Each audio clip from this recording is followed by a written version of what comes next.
The incidence of those tend to go down because traffic slows. However, those are through construction season, either in the evening or at night, pretty quickly, that's kind of ripe for an accident for us. So having said that, we're quite well versed in how we're going to attempt to get someone out of a vehicle. I want to give you a little bit of a caveat. Everything that you see here today is not necessarily everything that we're going to do on a scene. Essentially what we're doing here is just showing you some of the techniques that we will use. The first thing we do when we get on scene is to actually evaluate the scene for hazards. He's in the middle. Traffic, we'll use fire trucks, police cars. We'll use cones to kind of slow traffic down. That's why we'll typically try to push you toward the sides of the road, closer to barriers, because most people will slow down then. We're going to stabilize the vehicle if it's not stabilized already. We're going to take out the glass if we need to take out the glass. The glass on the sides and the back windshield is typically safety glass. And when we break it, it breaks into very small pieces that don't tend to be very sharp at all, so we're not worried about cutting you. But we don't want to get that in your eyes.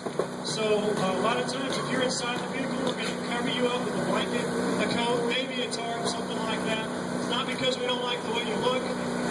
It's just because we don't want you to get any of that broken glass in your eyes. Front windshield typically is a piece of plastic that's sandwiched between an outer piece of glass and an inner piece. And they're bonded together, so you'll note that when you get a rock chip or you get a pretty severe break in the front windshield, it doesn't just come apart. It's because it's basically a sandwich stuck together. One of the quickest and safest ways for us to remove the windshield if it's necessary is to actually use a saw. And you might say, how in the world you saw that? Well, you saw some of that on the other side.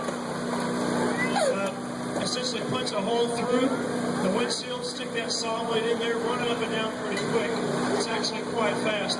We'll do that if we need to gain access to you through the front of the car. What's happening right now is we're making some cuts on the vehicle in order to remove the doors. And sometimes what we will do is not actually attack the door first, but we'll attack other parts of the body, maybe above the tires, the fender. We'll do a little squeeze there because it will expose either the hinges or the latch mechanism a little bit easier for us. We get here and cut that and actually remove the door. Now again, we're not always going to remove the doors. Sometimes, because of the way cars are built, with the crumple zones and the types of bodies that we have, you can actually have enough damage that really makes getting out through a door very problematic. So we may just decide to cut the roof off your vehicle and get you out that way. Like I said in the previous show, when we get on scene there of a motor vehicle accident, our concern is not really preserving the integrity of the car at all. Only in so much as it will further the goals of getting you out safely.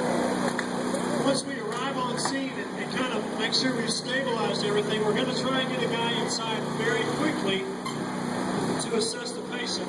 If you're doing okay, if what we would call ANO times 4 and no distress, then we're going to take a little bit more time. However, if you've got severe bleeding, you're having trouble breathing, you've got no pulse, we're going to be in a really big hurry. Of course, if you're in that kind of shape, you're not going to know what's going on anyway.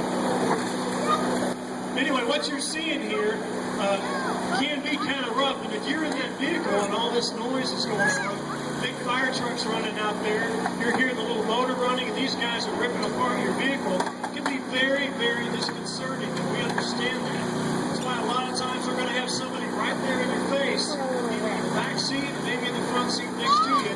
When we get in there, we're going to try to walk you through whatever it is we're doing. And most of us know. Well, you're not dead, so you're in good shape. Coming, kind of lessens the trauma. You're doing better than the person in that car. Now, it's not to say that you're going to be just very comfortable while we're doing this. You're probably going to be in some pain.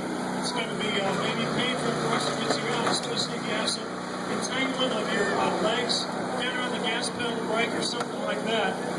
It's not going to be the easiest thing in the world. Just know that we're professionals at what we do. All of us are trained paramedics. We're doing an assessment of your physical condition while we're in the middle of this extrication here. And if things look like they're going south with you, then we're going to pick it up. We're not going to be so concerned as much about your pain as we are getting you out in a hurry. Okay? Now, we just have 3 guys here right now and 1 guy on the machine right here on the pump. And that's typically an engine crew. And on the scene, we're actually going to have an ambulance. That would be the And there's a driver prolonged extrication. running the And air then compressor. helicopter land, we'll probably have another engine crew. And we actually have a command vehicle Lost our at the spot. same time.